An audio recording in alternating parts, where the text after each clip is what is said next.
तो खुलासा हम करने जा रहे हैं, लेकिन यहां भी सबूत को सामने रखा है। आतंकी जनाजे पर आंसू बहाया जा रहा था, मुरीद के आतंकी लश्कर का जो कैंप था, और यहां पर आप देख रहे हैं कि जो आतंकवादियों की मौत हुई, पहले यहां देखिए, यहां उन्हें पाकिस्तान के झंडे में लपेटा गया। उसके बाद कौन कौन लोग खड़े हैं एक एक कर हम आते। छोड़ी सर जरा आ जाइए, जरा आइए। जरूरी यह हो जाता है कि जब आतंकी मरते हैं उन्हें इस तरीके से जनाजे में शामिल होकर सलूट किया जाता है। ये अपने आप में पाकिस्तान की परंपरा रही है। जरा बताइएगा एक एक करके ये जो नाम है, क्योंकि हम यहां पर अगर चेहरों को गिन दें तो 1 2 3 4 5 6 और इन 6 नामों के बारे में सूचना जो है सामने आई है, वो हम आपको एक बड़े खुलासे के तौर पर कर रहे हैं। सर विवेक जी देखिए, ये पाकिस्तानी सेना के 3 सीनियर अफसर हैं और ये एक आतंकवादी के जनाजे में शामिल होना क्लियरली दिखाता है। जिन भी लोगों को कोई शक था, जो भी थोड़े बहुत लोग दुनिया में सोच रहे थे कि पाकिस्तानी सेना आतंकवादियों को समर्थन नहीं करती, बिल्कुल सर, इससे बड़ा प्रूफ क्या हो सकता है? आइए सर, इस तरफ आइए, एक बड़े फ्रेम पर हम दिखाते हैं दर्शकों को। आप मेरे साथ आइए, चलिए 1 नंबर से शुरू करते हैं sir. Lieutenant general Faiyaz Hussain, देखिए अब इस जनाजे में लेफ्टिनेंट जनरल शामिल हो रहे हैं, तो एक बड़ा नाम तो ये है, चेहरे के साथ दिखा रहे हैं, सबूत के सामने। विवेक जी देखिए, एक लेफ्टिनेंट जनरल का शामिल होना, एक ब्रिगेडियर का, एक मेजर जनरल का, यानी कि पाकिस्तान की पूरी जो टॉप लीडरशिप है सेना की, वो आतंकवादियों के साथ है। सर इस तरफ ये डॉक्टर उस्मान अनवर है और ये मलिक शोएब अहमद है। तो कुल मिलाकर ये जो 6 चेहरे, लेकिन सर सबसे अहम है, ये अपने दर्शकों को दिखाना चाहेंगे, सोडी सर हमारे साथ मौजूद हैं। ये जो चेहरा है, ये इंटरनेशनल आतंकी है जो यहां पर मौलवी बनकर खड़ा था और इसे वर्ल्ड क्लास का टेररिस्ट यूएस मानता है, लेकिन इसे मौलवी की तरह बताया जा रहा पाकिस्तान की तरफ से। सर ये जो पूरी गैंग थी ना, ये लोग पूरे, अब ये पूरे खुलासे हो चुके हैं, पाकिस्तान बेनकाब हो चुका है सर। डेफिनेटली इससे बढ़िया पिक्चर तो अंतर्राष्ट्रीय समुदाय को मिल ही नहीं सकती है, जहां पे साफ दिख रहा है पाकिस्तान की टॉप सेना की लीडरशिप इस आतंकवादी के जनाजे पे गई है। और ये जो बीच में अपने आप को मौला मौलवी जो भी कहता है, ये है खौफनाक, खतरनाक अंतरराष्ट्रीय आतंकवादी, जिसे अमेरिका ने भी इसे आतंकवादी का करार दिया हुआ है। सर अपने दर्शकों को हम यहां पर बताना चाहेंगे, ये जो कैमरा हमें देख रहा है उन्हें हम दिखा, ये देखिए अब तस्वीर सर देखिए, आप क्लियर है सर, बिल्कुल क्लियर है। और इस तरफ से शुरू करते हैं, यहां पर देखिए ये brigadier Mohammad Furqan, lieutenant general Faiyaz Hussain, इसे इंटरनेशनल जो आतंकी है अब्दुल रऊफ आतंकवादी, ये मौलवी बनकर खड़ा था। यूएस इसे इंटरनेशनल आतंकी मानता है, लेकिन पाकिस्तान इसे नहीं मानता। अब देखिए कौन कौन खड़े हैं, मेजर जनरल राव इमरान खड़े हैं, मलिक शोएब अहमद यहां पर मौजूद है, आईजीपी उस्मान अनवर मौजूद है। तो ये पूरी गैंग यहां पर पाकिस्तान की मौजूद थी। अब दर्शकों को जरा सोडी सर आप बताएं कि ये पाकिस्तान क्या चला रहा है। देखिए 1971 में जब भारत ने पाकिस्तान के 2 टुकड़े किए, अगले साल 24 जनवरी 1972 में मुल्तान शहर पाकिस्तान में कॉन्फ्रेंस हुई, जिसका नाम था मुल्तान कॉन्फ्रेंस। इसकी अध्यक्षता की पाकिस्तान के वजीर आजम जुल्फिकार अली भुट्टो ने। तब 3 अहम निर्णय लिए गए उस मुल्तान कॉन्फ्रेंस में। पहला था पाकिस्तान परमाणु हथियार बनाएगा, दूसरा था कि आने वाले समय में पाकिस्तान फिर से जंग करेगा जम्मू कश्मीर के लिए, और तीसरा था पाकिस्तान आतंकवादियों का समर्थन करेगा भारत में अशांति अस्थिरता फैलाने के लिए। इस डॉक्ट्रीन का नाम दिया गया ब्लीडिंग इंडिया विद 1000 कट्स। जब जनरल जुल्फिकार अली भुट्टो जब जनरल जियाउल हक पाकिस्तान में सत्ता उसने पकड़ी हासिल की 1977 में, तब इस डॉक्ट्रीन को औपचारिक तौर पे रखा गया। सर जो कह रहे हैं सर, आप बिल्कुल आए वहां पर। आ रहा हूं विवेक, आपके पास लौट रहा हूं। बड़ी जानकारी इस समय मिल रही है। आतंकी अब्दुल रऊफ को लेकर पाकिस्तान का झूठ बेनकाब हो गया है, और जैसा अभी कर्नल सोडी बता रहे थे, पाकिस्तान ने बाकायदा डॉक्यूमेंट बनाया कैसे आतंकवाद को फैलाना है, और अब आतंकी रऊफ पर झूठ पाकिस्तान का बेनकाब हुआ है। इसे टेररिस्ट आतंकवादी घोषित किया है, और सिर्फ भारत ने नहीं, अमेरिका ने भी घोषित किया है। आप सोचिए जरा, और ये वहां पर मौलवी बनकर खड़ा हुआ था, ये वहां पर फतिहा पढ़ रहा था, दुआ पढ़ रहा था, ऐसा बता रहे हैं। लेकिन पाकिस्तान के आर्मी के बड़े अधिकारी वहां पर मौजूद हैं। इसका सीधा मतलब यह है कि पाकिस्तान आर्मी आतंकवाद को बढ़ावा देती है, आतंकवाद को ट्रेनिंग देती है, और यही आतंकवादी भारत पर हमला करते हैं। अब दुनिया इस तस्वीर को देखे, और पाकिस्तान जो बार बार बातें करता है, दुनिया को अब समझना होगा कि पाकिस्तान अंदर से क्या है और दिखावा क्या करता है। हाँ बिल्कुल, ये तस्वीर को अगर देखें, इसे जरा फुल फ्रेम में ले लीजिए, इस तस्वीर को जरा फुल फ्रेम में लीजिए। ये आतंकी अब्दुल रऊफ है। सेना, पाकिस्तानी सेना पीछे खड़ी है। अब देखिए यहां कैसे सपोर्ट आतंकियों को मिलता है। जो आतंकवाद को बढ़ावा देने वाला है वो आगे खड़ा है। जो इस दुनिया में यानी कि 72 हुरों के पास पहुंच चुके हैं आतंकी, उनकी जो पूरी लिस्ट है वो उनके नीचे है। और ये अल्लाह से कह रहे हैं कि इन्हें जन्नत जन्नत मिले। तो ये तस्वीरें बहुत कुछ कह रही हैं और ये तस्वीरें बता रही हैं कि किस तरीके से पाकिस्तानी सेना पाल रही है आतंक को, आतंकवादियों को। और जो सेंटर पर जो व्यक्ति खड़ा है मौलाना नहीं, अब्दुल रऊफ है, इंटरनेशनल आतंकवादी। और अब मैं आपको बताता हूं ये टॉप आतंकी जो ढेर किए हैं भारत ने दुनिया को बता दिया है। मुदस्सर खडियान उर्फ अबू जुंदाल, ये लश्कर तैयबा का आतंकी है। दर्शकों इसे ढेर कर दिया है। 26/11 आतंकी हमले में भी ये शामिल था।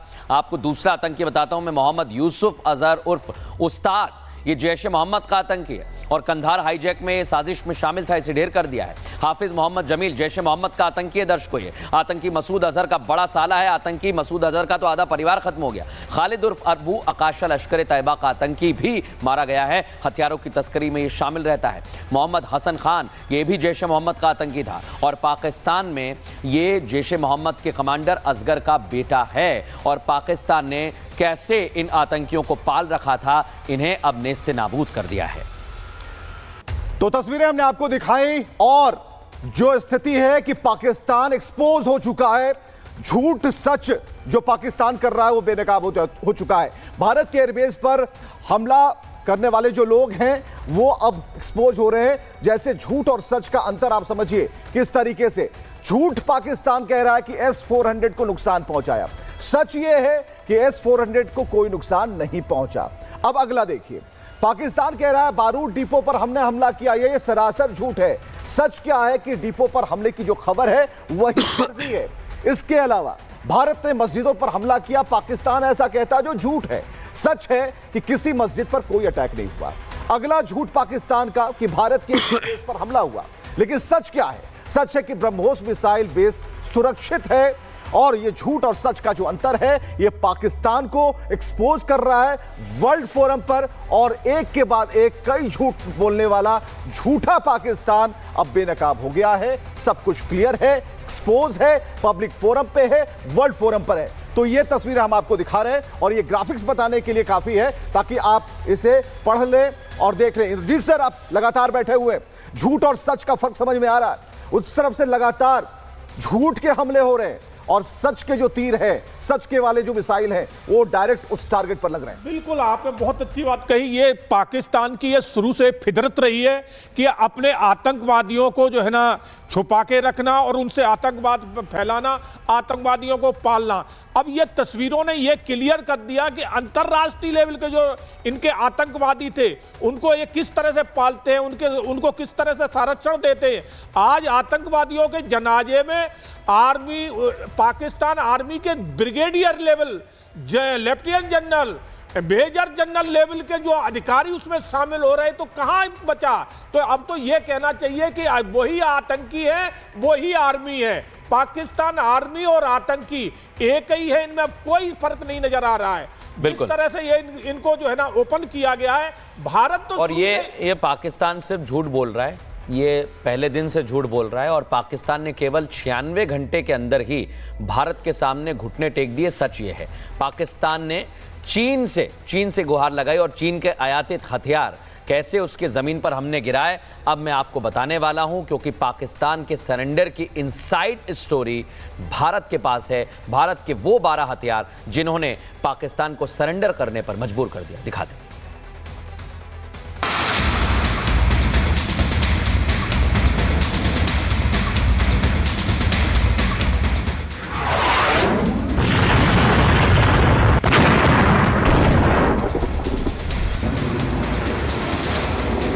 आतंकी मरकजों को किया तबाह, आतंक के पनागाह को किया तबाह, आतंक की टेरर फैक्ट्री को किया तबाह, पाकिस्तानी एयरबेस को किया तबाह। 4 दिन में पाकिस्तान में भारतीय हथियारों ने जो तबाही की विनाशलीला रची, उसे देखकर पाकिस्तान के मंसूबे भी तबाह और बर्बाद हो गए। हाफिज बिल में छिपकर अपनी जिंदगी की भीख मांग रहा है। मसूद अजहर मौत की मिन्नत कर रहा है। मुनीर अपने मंसूबे के ध्वस्त किले के मलबे को बटोर रहा है, तो शहबाज पाकिस्तान के सरेंडर के बाद आंसू बहा रहा है। लेकिन पाकिस्तान के सरेंडर की कहानी लिखी उन 12 महानायकों ने, जिनके खौफ से पाकिस्तान के पैर उखड़ गए। पाकिस्तान के बर्बादी की पहली स्क्रिप्ट लिखी राफेल ने, जिसने इंटरनेशनल बॉर्डर को बिना क्रॉस किए पाकिस्तान में घुसकर बहावलपुर तक आतंकी अड्डों को तबाह कर दिया। हैमर और स्कैल्प के प्रहार ने सेकेंडों में आतंक के मरकजों को धुआं धुआं कर दिया। MRSAM मिसाइल्स ने आसमान में ही पाकिस्तान के मंसूबों को राख राख करके बता दिया, इधर नजर उठाई तो आंखें निकाल ली जाएंगी। आकाश मिसाइल ने पाकिस्तान में GF-17 को निशाना बनाया और उसका अंत कर दिया। ब्रह्मोस ने पाकिस्तान की एयरबेसों को राख राख कर दिया। ये वो महानायक थे जिन्होंने पाकिस्तान में घुसकर पाकिस्तान के बर्बादी की कहानी लिखी। लेकिन कुछ ऐसे भी रहे जिन्होंने हिंदुस्तान की सरहद को हर पाकिस्तानी हमले से महफूज रखा। S-400 डिफेंस सिस्टम ने पाकिस्तान से आए हर हमले को आसमान में ही नाकाम कर दिया। पाकिस्तान की फतेह मिसाइल को मिट्टी में मिला दिया। शिल्का से लेकर पेचोरा, Zu-23 और L-70 गन्स ने पाकिस्तान से आ रहे हर ड्रोन को जमींदोज कर दिया, जिसके बाद हिंदुस्तानी जमीन पर उनके टुकड़े ही दिखे। आतंक के खिलाफ ऑपरेशन सिंदूर अभी भी जारी है और अब तो आतंक का मतलब एक्ट ऑफ वॉर है। ऐसे में पाकिस्तान के नापाक इरादे अगर अब भी जागते हैं तो फिर उस मुल्क को सुलाने के लिए कब्रिस्तान भी कम पड़ जाएगा। Bureau report, Republic Bharat.